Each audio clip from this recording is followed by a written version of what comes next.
Salut à tous, aujourd'hui on va parler de Ouija les origines, qui est un peu le Ouija 2.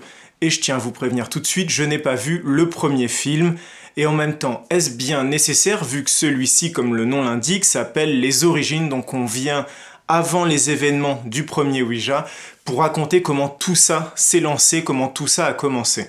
On se retrouve en 1965 aux États-Unis, dans une petite maison que vous connaissez bien, et on retrouve une veuve avec ses deux filles qui, grâce à des petites techniques et des petites arnaques, essayent d'arrondir les fins de mois en faisant croire à l'existence des esprits et en faisant communiquer ces fameux esprits avec leurs clients. Puis au fur et à mesure de l'histoire, donc, elles vont ramener à la maison une planche de Ouija et faire rentrer malencontreusement un esprit dans cette maison, et là c'est le début de la merde, vu que tout va s'enchaîner, l'esprit va posséder la petite fille, et ainsi de suite.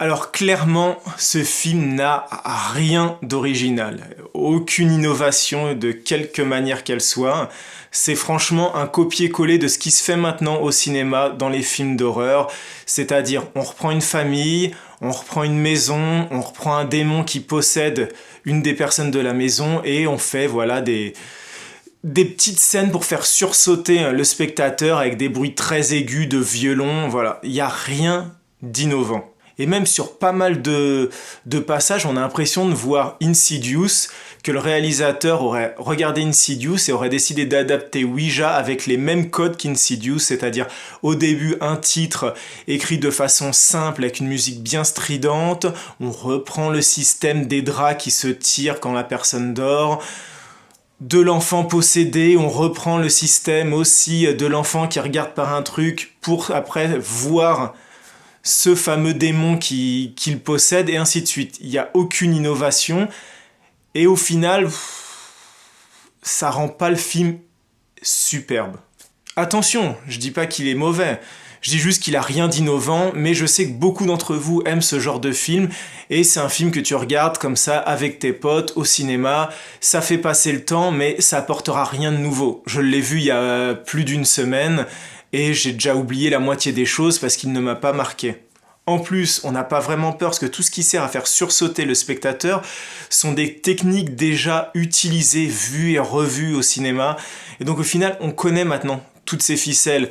Je vous en parlais juste avant, le coup de la couverture, on sait ce qui va se passer. On tire le démon tire tout doucement la couverture.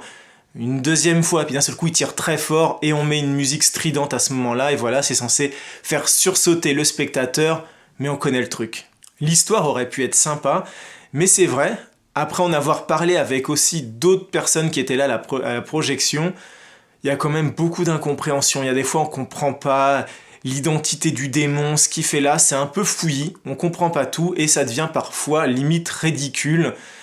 Et même au niveau de la réalisation, il y a quand même des fautes en termes de montage ou même de plan.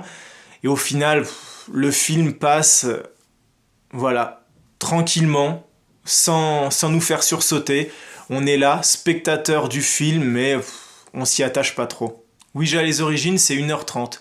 1h30 qui passe pas rapidement, mais non plus qui ne passe pas lentement. C'est vraiment 1h30. Ça passe comme ça, le film s'arrête. Et on sort de la salle. Grosse erreur aussi, la bande-annonce, vu que j'ai l'impression que la bande-annonce dévoile quand même énormément de choses sur le film.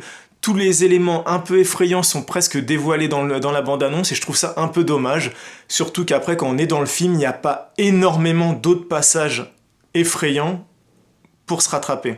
Bref, vous l'aurez compris, Ouija les origines et moi, c'est pas une grande histoire d'amour. J'ai vu le film, je dis pas que j'ai détesté, mais j'ai pas adoré non plus. C'est un film qui est passé comme ça, rapidement, il marquera pas le monde du cinéma. Si vous aimez ce genre de film, n'hésitez pas à aller le voir. Si vous êtes friand des films où on sursaute, et surtout, si vous êtes très facilement influençable dans ce genre de film, allez le voir, ça fonctionnera. Pour les autres, si vous avez beaucoup aimé, par exemple, les films comme Conjuring 2, qui sont quand même beaucoup plus forts en termes de montage, de musique, de suspense, peut-être que vous allez un peu vous ennuyer en regardant Ouija les origines. Voilà, j'espère que cette rapide vidéo de Ouija les origines vous a plu. N'hésitez pas à mettre un petit pouce vers le haut pour me soutenir. Si vous avez des questions ou des commentaires pour me dire t'as raison ou t'es un imbécile, le film était super bien, je te déteste, n'hésitez pas à mettre un commentaire sous la vidéo.